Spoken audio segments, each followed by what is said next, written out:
So dear students, आज हम पढ़ेंगे एनोमलस बिहेवियर ऑफ वाटर। क्या पढ़ेंगे? Anomalous behaviour of water. वैसे आप सबको ये तो मालूम रहेगा कि हमेशा जब कभी भी वाटर को आप हीट करेंगे देन वाटर विल एक्सपांड और उसका वॉल्यूम बढ़ेगा। वॉल्यूम बढ़ता है तो डेंसिटी कम होता है, और जब आप पानी को कूल करेंगे तो इट विल कॉन्ट्रैक्ट, मतलब साइज में कम होगा, और जब जितना साइज कम होता है उतना उसका डेंसिटी बढ़ जाता है।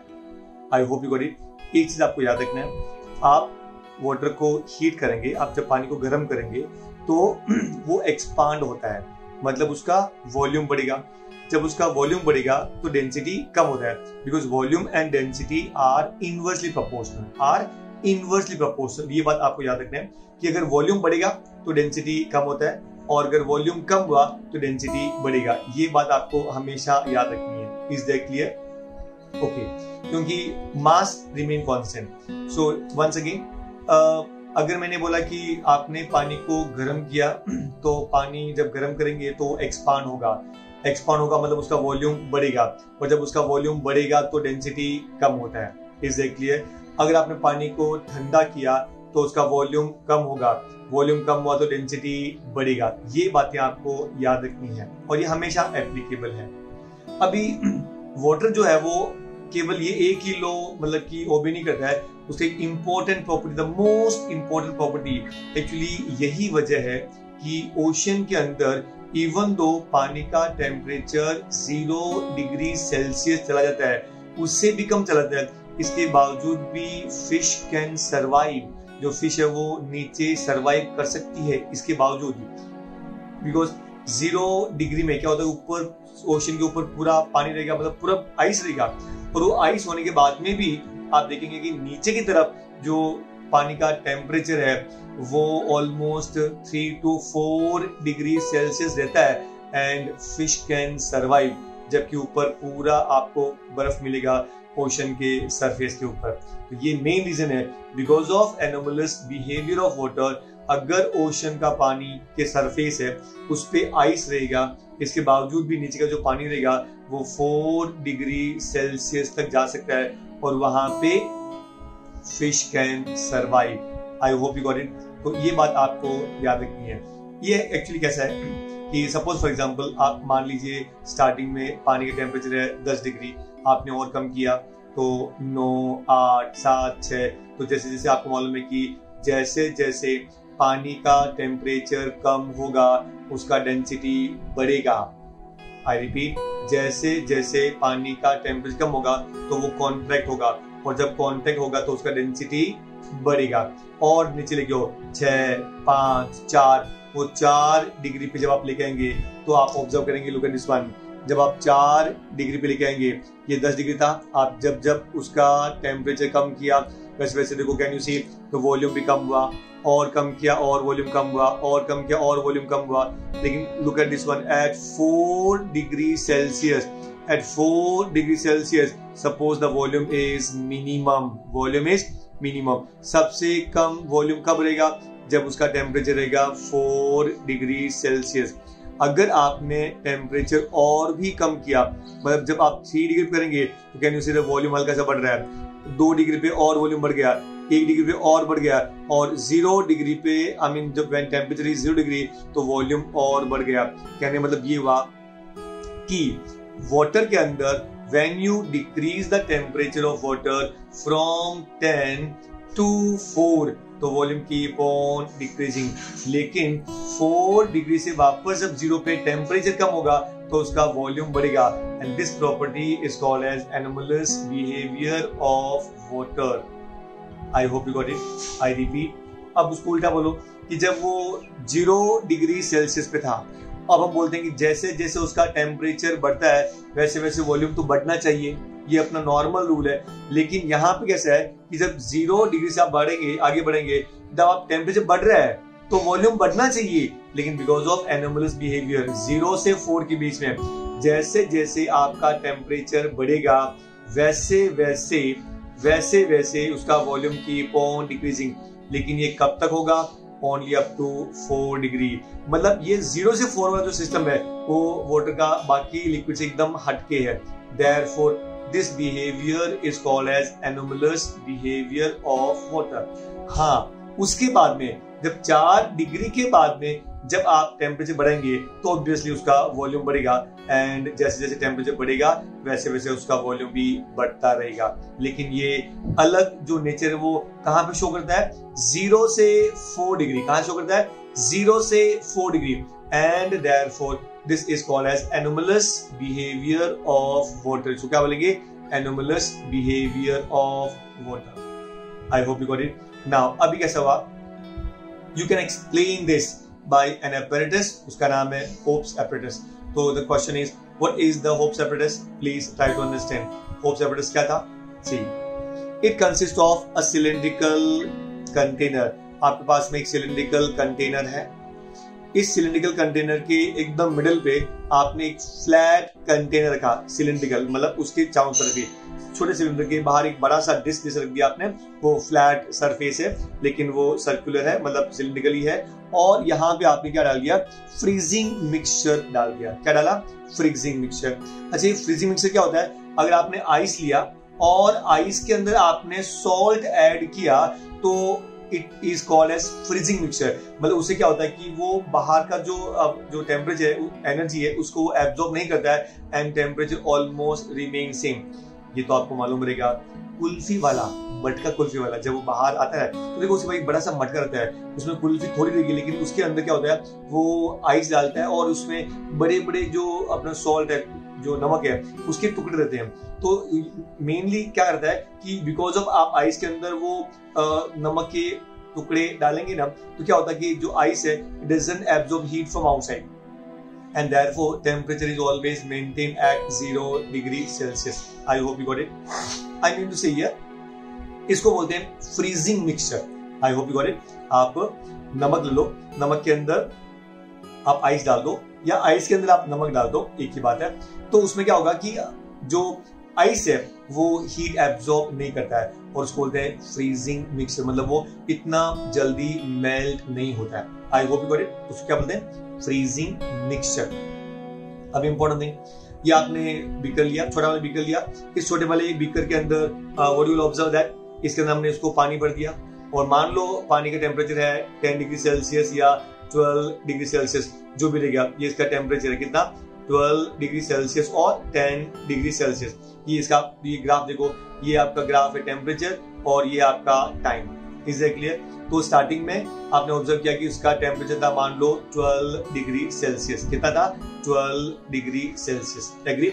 अब आपने जैसे यहाँ पे फ्रीजिंग मिक्सचर डाला और ये अंदर के पानी के साथ में कांटेक्ट में आएगा तो ऑब्वियसली पानी का टेम्परेचर कम होना शुरू करेगा, क्योंकि ये फ्रीजिंग मिक्सचर का टेम्परेचर है 0 और अंदर पानी का टेम्परेचर है 12 डिग्री सेल्सियस। आप समझिए, तो जो पानी है वो हीट एब्जॉर्ब करेगा फ्रीजिंग मिक्सचर से। तो जैसे वो हीट एब्जॉर्ब करेगा तो क्या होगा? उसका टेम्परेचर कम होना शुरू हो जाएगा।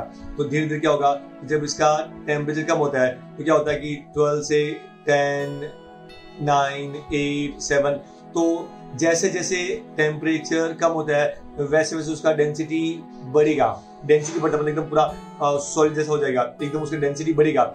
जब डेंसिटी बढ़ता है तो वो भारी होता है और जब डेंसिटी ज्यादा होगा तो भारी होता है। तो भारी होने की वजह से क्या होता है? धीरे धीरे वो जो पानी है, ठंडा पानी, वो नीचे की तरफ जाएगा। आई होप यू गॉट इट। तो इसका मतलब क्या हुआ कि जब वो नीचे की तरफ जाता ठंडा पानी, तो जो थर्मोमीटर T1 है, अच्छा इसके पहले मैं आपको बता दूं कि हमने इसमें 2 थर्मोमीटर भी ऐड किए हैं। यहाँ पे इसका नाम है T1 और इसका नाम है T2। ऊपर वाले पानी का टेम्परेचर मेजर करने के लिए T2 है और नीचे वाले का टेम्परेचर मेजर करने के लिए T1 है। Is that clear? अच्छा वापस देखो, आपने इसमें फ्रीजिंग मिक्सचर डाला, उसका टेम्परेचर है 0 डिग्री सेल्सियस, पानी का टेम्परेचर है 12 डिग्री सेल्सियस। तो जैसे ही जो मिडिल वाला पोर्शन है जहाँ पे आपने फ्रीजिंग मिक्सचर डाला तो वो वाला पानी सबसे पहले हीट एब्जॉर्ब करेगा, अब उसका जो टेम्परेचर कम हो जाएगा। तो जब उसका टेम्परेचर कम होता है तो हमेशा इट गोज डाउन, क्योंकि भारी चीज हमेशा नीचे की तरफ जाती है एंड देयरफॉर वो ठंडा पानी नीचे की तरफ जाएगा।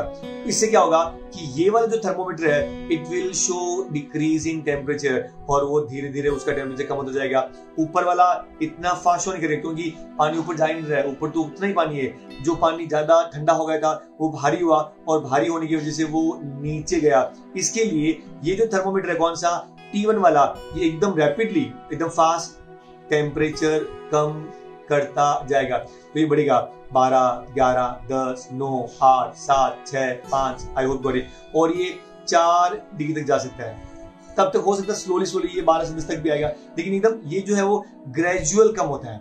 अब देखिए यहाँ पे क्या होता है, जब हमने ऑब्जर्व किया कि ये 4 डिग्री तक चला गया तो इसका मतलब क्या हुआ, सबसे डेंस था। अब धीरे धीरे क्या हुआ, जैसे ही अब उसका 4 डिग्री बढ़ा, अब क्या होता है कि और उसका जब टेम्परेचर कम हुआ तो क्या होता है, वापस वो एक्सपांड होता है, वापस वो एक्सपांड हो गया है। अब क्या होगा कि अब जैसे ही 4 डिग्री गया ना, बहुत फास्ट जो ऊपर के टेम्परेचर है उसका जो टेम्परेचर है थर्मोमीटर है उसका टेम्परेचर बहुत कम होना शुरू हो जाता है, बहुत ही फास्ट। मतलब it now reaches to 4 degree Celsius very very fast, क्योंकि ये 4 जाने के बाद में इसका वॉल्यूम सबसे कम हो गया। अब जैसे ही उसका टेम्परेचर 3 पे आए ना तो उसका वॉल्यूम बढ़ेगा, तो वॉल्यूम बढ़ेगा मतलब क्या हुआ कि ये पानी भी अभी ऊपर जाने की कोशिश करेगा। आई होप यू गॉट इट। अब क्योंकि इसका वॉल्यूम बढ़ गया, तो जो वॉल्यूम बढ़ेगा तो एक्सपांड करेगा, तो हल्का होता है और वो ऊपर की तरफ जाएगा। उसकी वजह से क्या होता है कि जब ये पानी ऊपर की तरफ जाएगा 3 डिग्री वाला, तो इससे क्या होगा कि नाउ इसका टेम्परेचर बहुत फास्ट डिक्रीज होगा और वो बहुत ही जल्दी से 4 डिग्री पहुंचेगा। आई रिपीट, ये जब सबसे पहले ये वाला थर्मोमीटर 4 डिग्री बहुत ही फास्ट शो किया, कैन यू सी, एकदम वेरी फास्ट पहुंच गया, और ये एकदम स्लोली जा रहा था। क्योंकि जब गर्म मतलब जब आप उसको टेम्परेचर कम किया तो वो ठंडा हुआ, ठंडे होने की वजह से उसका डेंसिटी बढ़ गया, और जब डेंसिटी बढ़ गया तो वो नीचे की तरफ गया। इसकी वजह से सबसे पहले ये जो नीचे वाला टेम्परेचर थर्मोमीटर है वो फास्ट डिक्रीज हुआ, मतलब 12, 9, 8। जब ये 12 से ये 10 पे आया तब तो वो 11 पे था, ये 8 पे आया तब तक वो 10 पे ही था। मतलब ये फास्ट डिक्रीज हुआ और वो स्लो डिक्रीज हुआ। जब ये 4 डिग्री पे चला गया, अब क्या होता कि इसके बाद में जब ये बढ़ना शुरू किया, तो जब ये 4 के बाद जब वो 3 हुआ, तब क्या होगा कि इसका वॉल्यूम भी बढ़ेगा, और जब वॉल्यूम बढ़ेगा तो ये हल्का सा ऊपर जाएगा, एंड देयरफॉर ये जब 4 डिग्री हुआ तो उस समय ये भी 4 डिग्री तक पहुंच गया है, क्योंकि ये भी जब 4 डिग्री तक पहुंचा तो दोनों का डेंसिटी सेम हो गया। उसके बाद में जब सेम हो गया, अब क्या होगा कि जब उसके 3 पे गया, जब ये 3 पे जाएगा तो 3 पे जाएगा तो क्या होता है, उसका वॉल्यूम बढ़ेगा, और वॉल्यूम बढ़ने की वजह से वो ऊपर की तरफ जाएगा। क्यों वॉल्यूम बढ़ेगा मतलब क्या, डेंसिटी कम हुआ, इसलिए वो हल्का हो जाएगा, और हल्का होने की वजह से क्या होगा कि वो पानी ऊपर की तरफ जाएगा। इसीलिए अब क्या, जब ऊपर वाला थर्मोमीटर जो है वो 3, 2, 1, 0 पे बहुत फास्ट जाएगा, क्योंकि 4 के बाद में पानी हल्का होता है, उसका डेंसिटी ज्यादा हो रहा है, और कम हो रहा है, और उसका वॉल्यूम बढ़ रहा है। तो जो वॉल्यूम बढ़ेगा तो वो हल्का होगा तो वो ऊपर जाएगा, और इसके लिए 4 डिग्री के बाद में ये जो थर्मोमीटर है वो जल्दी फास्ट जाएगा, 4, 3, 2, 1 in this way, and therefore we observe that this has gone 0 degree, इस पे पहले अचीव करेगा, और उसके बाद में ये स्लोली 0 डिग्री अचीव करेगा। तो इससे हमको ये मालूम पड़ता है कि जब आप पानी को जब कूलिंग करेंगे 12 डिग्री से, then we observe that slowly उसका वॉल्यूम कम होगा। 4 डिग्री पे उसका वॉल्यूम सबसे कम, मतलब उसका डेंसिटी सबसे ज्यादा, और वापस जब 4 से 0 पे जाएंगे तो कॉन्ट्रैक्ट करने की बजाय वापस वो एक्सपांड करेगा, and this phenomenon is called as anomalous behaviour. क्या हमने नाम दिया उसको, anomalous behaviour of water. I hope you got it. पक्का? Now see please. अभी important thing, what do you mean by dew point? ये ड्यू पॉइंट क्या होता है? हमने मतलब क्या हुआ, जब आप पानी को ठंडा करेंगे, या सपोज अब पानी का टेम्परेचर है, हवा का टेम्परेचर है suppose you can say 40 degree Celsius. अब उसके अंदर हम लोग वाटर वेपर ऐड करेंगे, बिकॉज जितना वाटर वेपर आप ऐड करेंगे उतना पानी धीरे धीरे हवा जो है वो सैचुरेशन की तरफ बढ़ती है, और एक ऐसा पॉइंट आता है जब वो वाटर वेपर को अपने अंदर वो मतलब इंक्लूड नहीं कर सकती है, उसके अंदर नहीं ले सकती है, और एक ऐसा पॉइंट आता है व्हेन इट स्टार्ट कंडेंसिंग, मतलब वो उसका वाटर वेपर बन जाता है।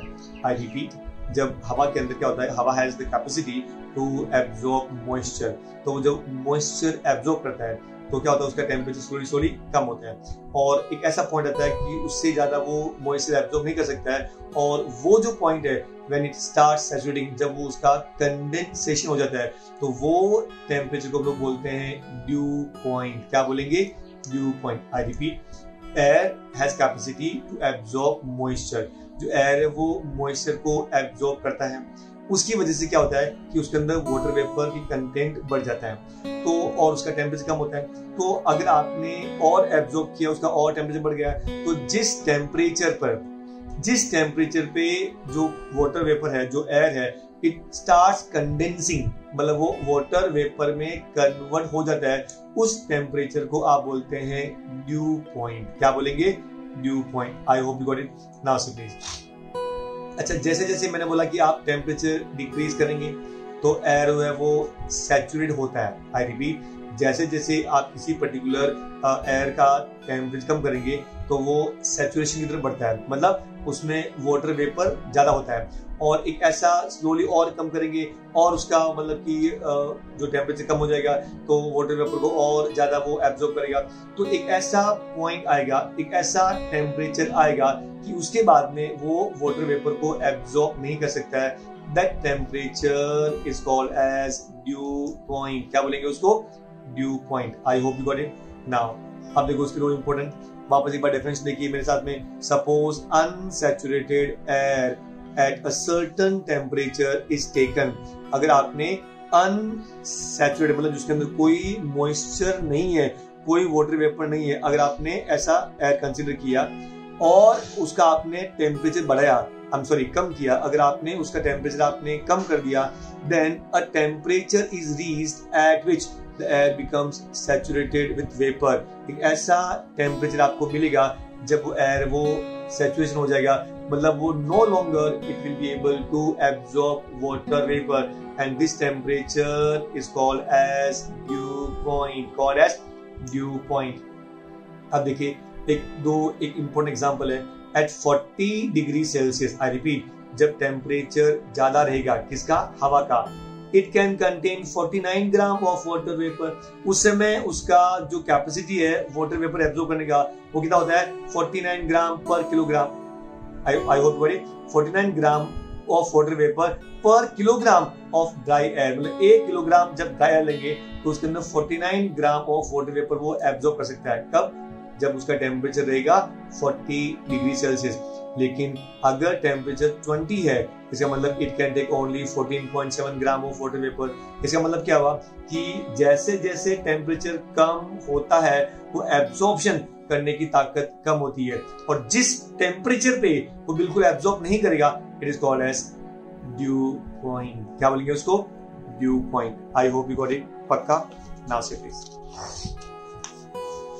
अच्छा, अब हम एक पॉइंट डिस्कस करेंगे। What do you mean by percentage relative humidity? Percentage relative humidity. अब दो चीज लीजिए, मान लो एक जो एयर है वो फुल्ली ह्यूमिड है। फॉर एग्जाम्पल, अभी हमने डिस्कस किया था कि 40 डिग्री सेल्सियस पे ऑलमोस्ट वो 49 जो था, जो अमाउंट था पानी वाटर वेपर, इतना वो एब्जॉर्ब कर सकता है। तो ये होगा उसका सैचुरेशन पॉइंट। क्या हो गया? सैचुरेशन, मतलब इससे ज्यादा वो एब्जॉर्ब नहीं कर सकता। इसलिए क्लियर? तो एक तो वो हो गया। तो आप पहले देखिए कि उसका सैचुरेशन पॉइंट कितनी है। दूसरी बात कि एट ए गिवन मोमेंट वो कितना उसके अंदर मास ऑफ वाटर वेपर है, तो वो आप जब डिवाइड करेंगे, मतलब कितना मास ऑफ वाटर वेपर है और डिवाइड बाय कितना मास चाहिए सैचुरेशन के लिए, इनटू 100 करेंगे तो आपको परसेंटेज रिलेटिव ह्यूमिडिटी मिलेगा। आई होप यू गॉट इट। एक सिंपल एग्जांपल है, आप एक दिन में 10 घंटे काम कर सकते हैं, ये आपकी कैपेसिटी है। आपने 5 घंटे काम किया, इसका मतलब क्या हुआ? अभी तक आपने केवल 50% यूटिलाइज किया है। आर यू गेटिंग मी ना? इसका मतलब क्या हुआ? आपकी कैपेसिटी कितनी हुई? 50%। एक आदमी दिन में 12 घंटा काम कर सकता है, और अगर मान लो वो केवल 6 घंटे काम कर रहा है, इसका मतलब वो अपनी कैपेसिटी का केवल 50% यूज कर रहा है। Are you getting me? तो कहने का मतलब ये हुआ कि सपोज अगर एयर है, ड्राई एयर है, वो सपोज 20 ग्राम एब्जॉर्ब कर सकती है। कितना कर सकती है? 20 ग्राम। लेकिन एट ए गिवन मोमेंट मान लो उसके अंदर 5 ग्राम ही है वाटर वेपर। इसका मतलब क्या हुआ? 5/20 into 100, मतलब केवल 25% ही उसका कैपेसिटी है। तो इसको बोलेंगे relative humidity. How define it? Actual mass of water vapour content in air in a given volume. अभी हवा के अंदर कितना मास ऑफ वाटर वेपर है divide by mass of water vapour needed to make the air saturated. मतलब कितना mass है वो सैचुरेटेड हो जाता है, multiply by 100 will give you relative humidity. अपन एग्जांपल दिया था, एक नॉर्मल एग्जांपल, कि आप 12 घंटे काम कर सकते हैं लेकिन आपने 6 घंटे काम किया, मतलब आपकी जो कैपेसिटी है वो केवल 50% है। I hope got it. Similarly suppose मैंने एक एग्जांपल दिया कि सैचुरेशन होने के लिए मान लो आपको 20 ग्राम वाटर वेपर चाहिए और एयर के अंदर केवल 10 ग्राम अभी प्रेजेंट है। इसका मतलब relative percentage, relative humidity is 50%। I hope you got it. पक्का? Now simple. Relative humidity at the dew point is 100%। क्योंकि ड्यू पॉइंट में क्या होता है? एक वो टेम्परेचर होता है जब आप वापस कोई भी उसके अंदर वाटर वेपर ऐड नहीं कर सकते, तो कुछ भी ऐड नहीं कर सकते, मतलब वो ऑलरेडी सैचुरेशन पॉइंट पर है। तो जितना आपको 40 ग्राम चाहिए सैचुरेशन के लिए, उसमें 40 ग्राम है, तो 40/40 100% हो गया ना। Are you getting me? पक्का समझा आपको? मतलब ड्यू पॉइंट पे जो रिलेटिव ह्यूमिडिटी है वो 100% होती है। क्योंकि ड्यू पॉइंट क्या है? वो टेम्परेचर जब उसमें आप बिल्कुल आप मास ऐड नहीं कर सकते, मतलब जितने मास की जरूरत है वो पूरा है। सपोज 40 ग्राम मास में वो सैचुरेट होता है और आपने 40 ग्राम ही ऐड कर दिया, इसका मतलब क्या? तभी तो ड्यू पॉइंट बना। And therefore the percentage relative humidity at dew point is always 100%। I hope you got it. Now अभी यूनिट ऑफ ये जो अपना हीट का यूनिट क्या होता है? जूल। इन ऐसा यूनिट के अंदर जूल है and calorie in CGS unit, मतलब कैलोरी भी है, फिर जूल का अर्ग भी है, लेकिन ये जो हीट है उसके अंदर भी don't use the erg, we use joule in SI unit and calorie in CGS unit. Remember erg भी एनर्जी का यूनिट होता है। I hope you got it. अब उसको how you define 1 calorie? What's 1 calorie? It's amount of heat required, is amount of heat required to raise the temperature of 1 gram. देखो जब when we take the 1 calorie then we use the word 1 gram. जब हम लेंगे ना 1 kilo calorie then we use the 1000 gram, बोले तो 1 kilogram. I hope you got it. So what's a 1 calorie? The amount of heat required to raise the temperature of 1 gram of substance. 1 gram of substance. To raise the temperature of 1 gram of substance from एक standard value है 14.5 degree Celsius to 15.5 degree Celsius, 14.5 degree Celsius to 15.5 degree Celsius. I hope you got it. अच्छा, अब what do you mean by 1 kilo calorie?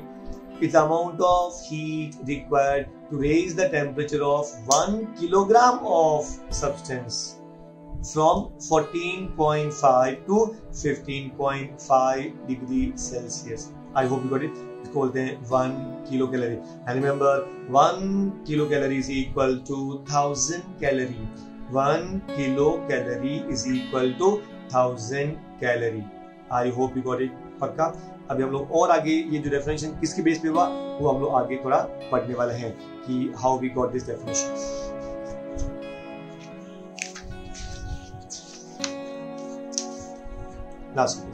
अभी what do you mean by specific heat? ये बहुत important है। what do you mean by specific heat? हमारे लिए specific heat जरूरी भी क्यों है, और ये भी जरा देखो कि हमारे जो specific heat है हम लोग किस लिए, कौन सी चीज के लिए हम लोग यूज करते हैं। Are you getting me? Now suppose हमने, पहले मैं आपको एग्जाम्पल देता हूँ जो आपको टेक्स्ट में दिया है, फिर मैं अपना खुद का पर्सनल लाइफ को एग्जाम्पल देता हूँ। पॉइंट नंबर 1, हमने एक वैक्स का एक कंटेनर लिया, मतलब उसमें पूरा कंटेनर में वैक्स भरा हुआ है, और अगर आप ग्लास में डालेंगे तो आपको मालूम पड़ेगा कि बाहर से कितना वैक्स मेल्ट होता है। हमने 3 मेटल स्फीयर्स लिया, एक मेटल स्फीयर का नाम है आयरन, दूसरा कॉपर और तीसरा लेड। एग्जैक्टली हमने 3 मेटल स्फीयर लिए और तीनों को हमने स्टार्टिंग में सेम टेम्परेचर पे हमने उसको गर्म किया। एग्री? अब हमने क्या किया, जब गर्म किया तो अभी आपने वो तीनों स्फीयर को एक साथ के अंदर ये जो कंटेनर के टॉप मोस्ट पार्ट पे आपने रख दिया।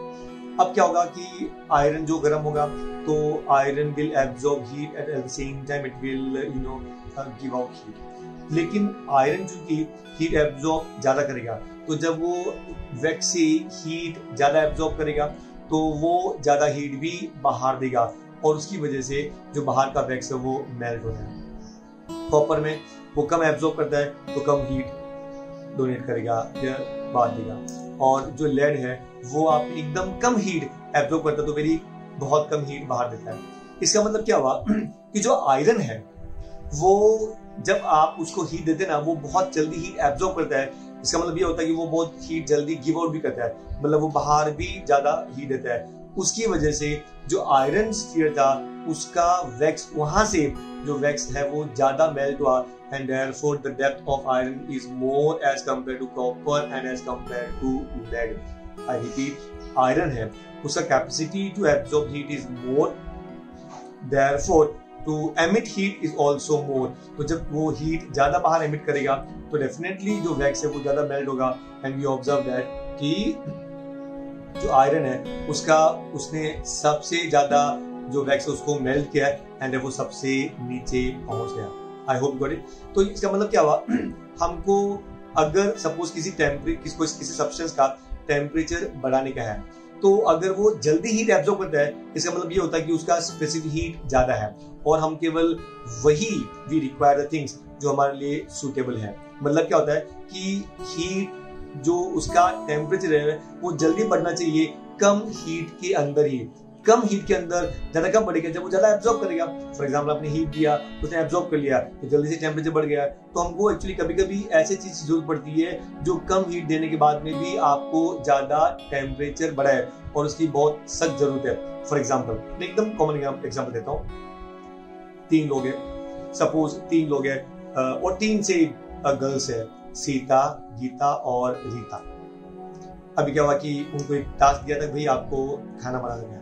अब आपको तो मालूम है कि बड़ी बड़ी सिटीज में आजकल कहाँ मतलब कि गर्ल्स को टाइम मिलता है या कहाँ मौका मिलता है खाना बनाने के लिए। इवन वो लोग किचन में आजकल जाते ही नहीं है और देखते हैं कि जब मदर वगैरह हैं और घर में कोई बड़े लोग हैं तो वो बना लेंगे, क्योंकि उनका मेन काम है भाई आप पढ़ाई करो। और इस पढ़ाई के चक्कर में क्या होता है कि उनको ये भी नहीं मालूम होता कि किचन में जो अपना जो पैन है, जो तवा है, वो किसका बना हुआ होता है। अभी एग्जांपल देता हूँ, इट्स सिंपली अ जोक है, please don't take it seriously. अभी जैसे एक दिन जब सीता की जो मदर है वो कभी एक बार बाहर गई थी, तो उन्होंने बोला बेटा कि खाना बनाने का। अब सीता जाती है किचन के अंदर और देखते हैं कि अभी जो पैन है, जो तवा है, वो किसका बना होता है। तो उनको नहीं मालूम होता है कि एक्चुअली तवा किसका है। तो वो उनको मिलता नहीं है, तो बाहर मार्केट जाती है तो उसको इतना मालूम है कि उसको ब्लैक कलर का ऐसा गोल गोल पैन जैसा रहता है। तो जाती है और बाहर एक वुडन का एक पैन लेकर आती है ब्लैक कलर का, और वो वुडन का ब्लैक कलर का जो पैन है वो आके उसने गैस पर रखा और उसने गैस चालू किया, और जैसे रोटी बेलने के बाद में तवा पर रखा और देखा कि आधा घंटा होगा, 1 घंटा हुआ कि वो तो रोटी गर्म ही नहीं हो रही है एंड वो हार गई। अभी सीन चेंज।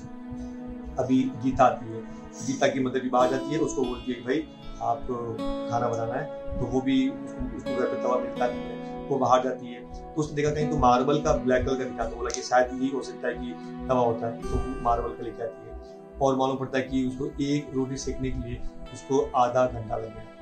अभी रीता का नंबर आता है और वो बाहर जाती है, सेम भी वापस इस बार वो आयरन का तवा लेके आती है और उसका 1 मिनट के अंदर ही रोटी सीखता है। अब देखिए, तीनों गर्ल्स ने सेम अमाउंट ऑफ हीट दिया, लेकिन सीता की रोटी 1 घंटे में नहीं पकी, रीता की रोटी आधे घंटे में भी नहीं पकी, गीता की, और रीता की तो 1 मिनट में पक गई।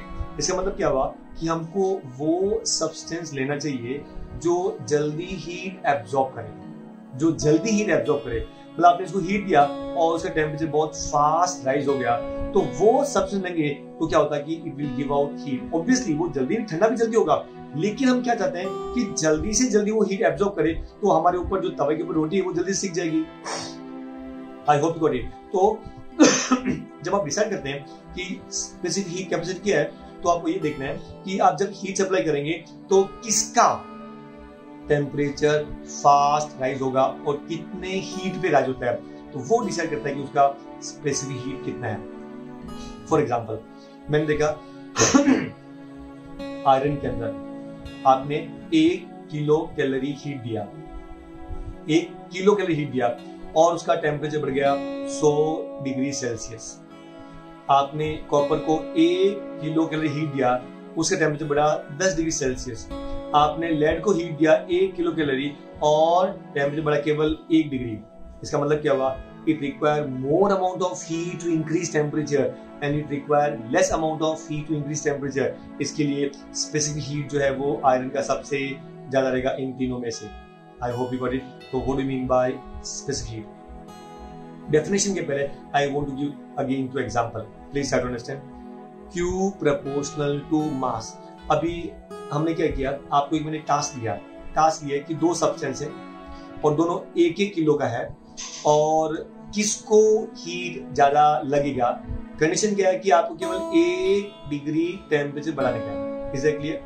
1 डिग्री टेम्परेचर बढ़ाने का है। सपोज फॉर एग्जांपल आपने एक लिया, आयरन लिया, आपने आयरन लो, ठीक, आयरन, उसमें आपको 2 चेंज करना है। एक बार आपको टेम्परेचर बढ़ाना है, एक बार आपको मास बढ़ाना है। जब टेम्परेचर बढ़ाएंगे तो मास कांस्टेंट है। फॉर एग्जांपल आपने 1 किलो आयरन लिया, कितना लिया? 1 किलो आयरन लिया और आपको 1 डिग्री टेम्परेचर बढ़ाने का है। ये कंडीशन क्या है? 1 डिग्री टेम्परेचर बढ़ाने का है। 1 किलो आयरन है तो आपको हीट लगेगा सपोज से 1 किलो कैलोरी। कितना? 1 किलो कैलोरी। अगर आपको आयरन स्फीयर है वो 2 किलो करेगा तो यू रिक्वायर 2 किलो कैलोरी। अगर वो 3 किलो करेगा तो यू रिक्वायर 3 किलो कैलोरी। हाँ, आप टेम्परेचर अभी भी 1 डिग्री सेल्सियस ही बढ़ा रहे हैं, आप टेम्परेचर 1 डिग्री सेल्सियस ही बढ़ा रहे हैं, लेकिन 1 किलो के लिए, 1 किलो मास के लिए 1 किलो कैलोरी, 2 किलो के लिए 2 किलो कैलोरी। इसका मतलब क्या हुआ? अगर टेम्परेचर कांस्टेंट है तो जितना मास बढ़ेगा उतना आपको हीट बढ़ाना पड़ेगा। Is that clear? आपको समझा ना? मतलब टेम्परेचर 1 डिग्री बढ़ाना केवल आपको, लेकिन आपने छोटा मास लिया तो हीट कम लगेगा उसको 1 डिग्री के लिए, और बड़ा मास लिया तो you require more amount of heat to increase the same 1 degree Celsius. Got it? अभी दूसरा कंडीशन, इस बार मास कांस्टेंट है, मतलब आपके पास में 1 किलो का आयरन है। अगर आपको 1 डिग्री बढ़ाना है तो हीट कम लगेगा, 2 डिग्री बढ़ाना है हीट ज्यादा लगेगा, 3 डिग्री बढ़ाना है हीट और भी ज्यादा लगेगा। आपको समझा? तो can we say the amount of heat supplied is directly proportional to mass and the heat supplied is directly proportional to temperature, rising temperature, and therefore उसको आप कंबाइन करो। Hence we can say Q proportional to mass into rising temperature। You know that whenever there is a proportional sign, it should be replaced by a constant. Therefore, Q equal to M into C into delta T। I hope you got it। And therefore, ये हो गया आपका Q equal to M into C into delta T। तो आप specific कैसे define करेंगे? तो C का वैल्यू क्या होगा? C is equal to Q upon M into delta T। ये हो गया आपका C का वैल्यू। लेकिन आपको याद है जब हम लोग when we defined, तो हम लोग ये जो डिनोमिनेटर है उसको हम लोग 1 करते हैं। सो इसे late m is equal to 1, m equal to 1 and delta t is equal to 1। मतलब आपका मास भी 1 यूनिट है और चेंज इन टेम्परेचर भी 1 यूनिट है, तो आपको C क्या मिलेगा? तो C is equal to Q। तो उसको कैसे डिफाइन करेंगे? Hence specific heat is defined as amount of heat required। क्यों? मतलब amount of heat required to raise the temperature of unit mass of substance। मास कितना होना चाहिए? 1। to raise the temperature of unit mass of substance by 1 degree Celsius। Change in temperature कितना था? 1 degree Celsius. मास कितना था? Unit. वापस देखिए, जब कभी भी आपको डेफिनेशन लिखना हो ना तो क्या करने का, उसका फॉर्मूला लिखने के बाद में डिनोमिनेटर को आपको 1 करना है। तो हमने मास को भी 1 कर दिया, मतलब यूनिट मास। हमने राइज इन टेम्परेचर को भी 1 कर दिया, मतलब यूनिट राइज इन टेम्परेचर। तो लास्ट में क्या बचा? C equal to Q। तो ये आपका डिफरेंशियल हो जाएगा। कैसे डिफाइन करेंगे? C का वैल्यू क्या होता है? Simply Q। कब? when m is 1 and delta t is 1। तो डिफरेंशियल क्या होगा? Specific heat is defined as the amount of heat required to raise the temperature of unit mass of substance। Raise the temperature of unit mass of substance by 1 degree Celsius। By 1 degree Celsius। I hope you got it। तो unit can, इसका unit क्या होगा? It can be joule per gram degree, joule per gram degree Celsius। I hope got it. Or it can be calorie per gram degree Celsius. Is that clear? So this is the unit of specific heat capacity. Is that clear? अभी देखो next part. What is the heat exchange? आप कोई भी दो object लीजिए. जब आपने दो ऑब्जेक्ट लिया और दोनों का आपने कॉन्टेक्ट रखा, एक हॉट बॉडी है और एक आपका कोल्ड बॉडी है. जब आप दोनों को कॉन्टेक्ट रखेंगे तो please remember every body absorb heat and radiate heat. Her body, every body absorb heat at the same time radiate heat. लेकिन ये हीट एब्जॉर्ब करेगा या रेडिएट करेगा, ये कितना करेगा ये डिपेंड करता है कि उसका खुद का टेम्परेचर कितना है. खुद का टेम्परेचर कितना है. सपोज फॉर एग्जांपल अगर मान लो बॉडी का टेम्परेचर ज्यादा है तो वो रेडिएट भी ज्यादा करेगा. टेम्परेचर कम है तो एब्जॉर्ब भी कम करेगा. फॉर एग्जांपल अगर आप बोलेंगे डोनेशन दीजिए, सपोज में जाते हैं कोई चीज के लिए, अच्छे काम के लिए, तो अगर आप एक तो मुकेश अंबानी से मांगेंगे कि डोनेशन दीजिए तो उसने आपको करोड़ों में देगा कि भाई हाँ एक काम कर, एक पावती बना और 1 करोड़ लेके जा. अभी आपने देखा रहेगा कि लॉकडाउन का टाइम है and if you see in the big people, I really appreciate the people like Ratan Tata, Mukesh Ambani, Akshay Kumar. Literally I am very fond of this people. बहुत अच्छे इंसान है जिन्होंने देश के हित के लिए बहुत बड़ा काम किया and I salute this people.